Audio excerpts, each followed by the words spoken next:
Hi viewers, అందరికీ నమస్కారం. Welcome to Sravya's recipes. Hi అండి. ఇవాళ మన రెసిపీ క్యాబేజీ పచ్చడి. క్యాబేజీ పచ్చడి మనము చపాతీల్లో తినొచ్చు, రోటీల్లో తినొచ్చు, దోశల్లో తినొచ్చు, అన్ని విధాల్లో రైస్ లోకి కూడా వేడివేడి అన్నంలో నెయ్యి వేసుకొని కమ్మటి క్యాబేజీ పచ్చడి కలుపుకొని తింటే వాహా సూపర్ అండి.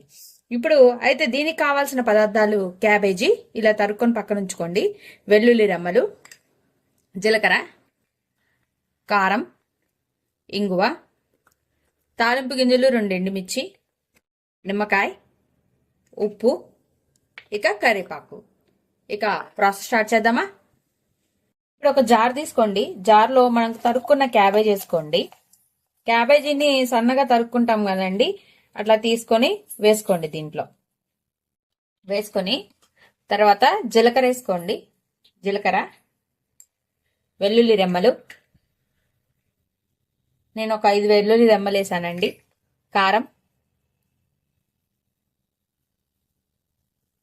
కారం వేసుకోండి సరిపడా. ఇక ఉప్పు వేసుకొని ఇప్పుడు మనము కచ్చాపచ్చిగా మిక్సీ పట్టుకొని పక్కన ఉంచుకోవాలి. చూడండి, కచ్చాపచ్చిగా ఇలా మిక్సీ పట్టుకొని పక్కన పెట్టుకున్నాం కదా. ఇప్పుడు దీన్ని బౌల్లోకి తీసుకుందాము. ఇలా ఫ్రీగా ఉండేటట్టు ఒక కంటైనర్ తీసుకోండి. దీంట్లో మనము మిక్సీ పట్టుకున్న పేస్ట్ ని వేసేసుకోండి. దీంట్లో తీస్తుంటే కమ్మటిగా వాసన వస్తుందండి. ఇప్పుడు మనము మొత్తం వేసేసుకున్నాం కదా, తాలింపు పెట్టుకుందాం దీనికి. ఇప్పుడు కంటైనర్ లో తీసుకున్నాం కదండి పచ్చడి అంతా కూడా. ఇప్పుడు దీన్ని నిమ్మకాయ పిండుకోవాలండి. ఒక నిమ్మకాయ పిండుకుందాం. ఇప్పుడు మనం ఒక నిమ్మకాయ పిండుకుందామండి. నిమ్మకాయ పిండుకొని ఒకసారి మళ్ళీ మొత్తం కలిపుకుందామండి. మంచిగా ఒకసారి కలిపుకుందాం, మొత్తాన్ని పట్టాలి కాబట్టి.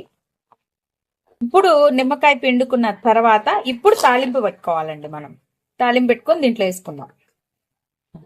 బండి పెట్టుకొని ఆయిల్ పోసుకోండి. నేను ఆల్రెడీ ఆయిల్ పోసానండి. ఆయిల్ పోసుకోండి. ఆయిల్ వేడెక్కాక తాలింపు గింజలు వేసుకోండి. కొంచెం గోల్డ్ సైడ్ వచ్చేదాకా వేగనివ్వండి. ఇదిగోండి, మంచిగా వేగుతున్నాయి. ఇప్పుడు కరివేపాకు వేసుకుందాం. 3 చిన్నులపాయలు దంచి వేసుకున్నాను. కొంచెం ఇంగు వేసుకుందామండి. ఈ తాలింపుని ఇప్పుడు మనము ఆ పచ్చడిలో వేసుకున్నామండి. ఇప్పుడు మనము ఈ పచ్చడి గిన్నెలో తీసుకుని ఉంచుకున్నాం కదా. అయితే దీంట్లో ఇప్పుడు ఈ తాలింపు అనేది మనం వేసేసుకోవాలండి. మంచిగా కలిపుకుందామండి.